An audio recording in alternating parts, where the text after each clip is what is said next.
Halo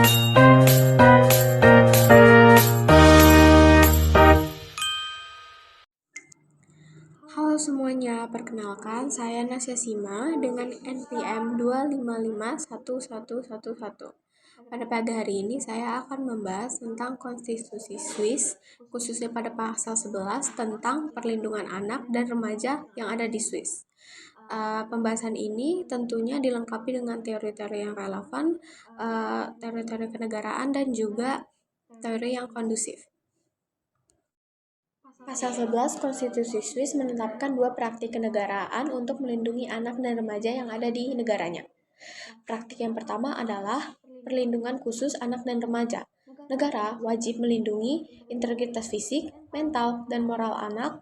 Ini juga termasuk kepada perlindungan anak dari kekerasan fisik, perlindungan psikologis, perlindungan dari eksploitasi seksual dan ekonomi, serta anak mendapatkan haknya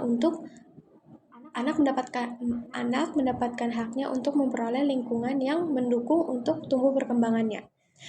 Serta teori yang kedua adalah teori pengakuan kapasitas hukum anak. Anak dan remaja diberi haknya untuk melakukan apa saja asalkan bisa menilai mana yang benar dan mana yang tidak benar. Jika melakukan hal yang tidak benar, maka anak dianggap paham dengan konsekuensinya. Ini merupakan praktik progresif karena tidak semua negara mampu mengakui kapasitas anak sebagai subjek hukum.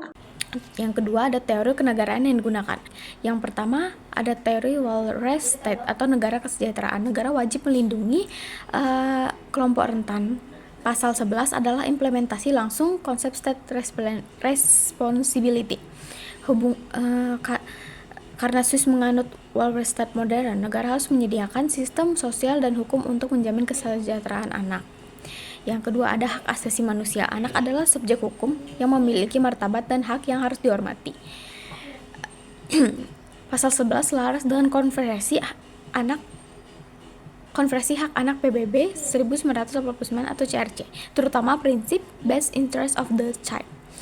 Yang ketiga ada teori negara hukum atau rule of law. Perlindungan anak bukan kebijakan sementara, tapi norma konstitusional yang dapat diuji.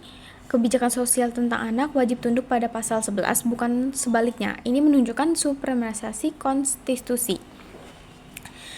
Yang keempat ada teori demokrasi langsung. Swiss memberi ruang bagi rakyat untuk menentukan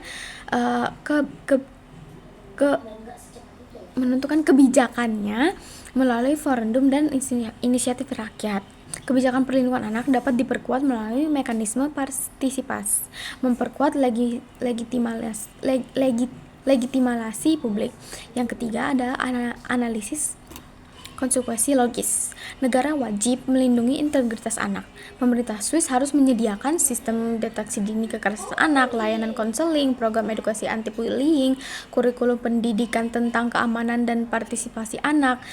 Tanpa ini, praktik kenegaraan tidak sesuai dengan amanat yang ada pada pasal 11.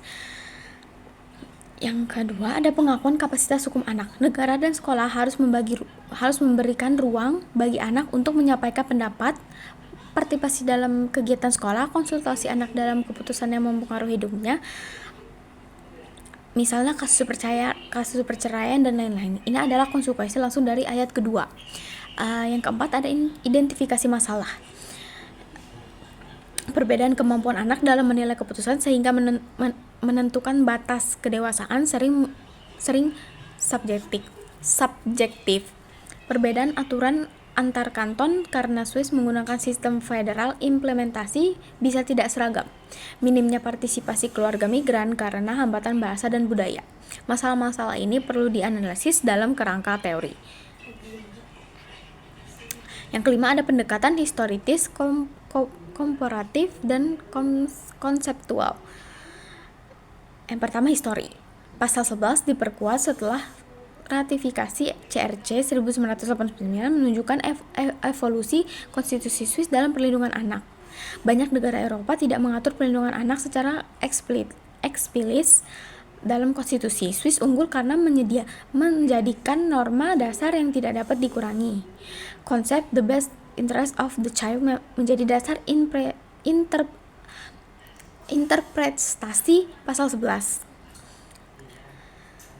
Contoh implementasi yang sudah berjalan di Swiss adalah Child Protection Authority, menangani kekerasan anak secara lintas sektor. Program Kaiser und Jugend menentukan angka bullying di sekolah, layanan hotline nasional untuk melaporkan kekerasan anak selama 24 jam penuh. Ini kesimpulannya adalah pasal 11 tidak hanya melindungi anak dari kekerasan tapi juga pengembangan pribadi, partisipasi dan kapasitas norma konstitusi Swiss yang berbasis Wahlrecht state, demokrasi langsung dan penghormatan hak asasi manusia. Dengan demikian, perlindungan anak bukan sekedar kebijakan administratif tapi fungsi moral dan hukum negara. Sekian penjelasan dari saya tentang kasus atau pasal yang saya ambil dari konstitusi Swiss. Semoga dapat dicerna dan diterima dengan baik.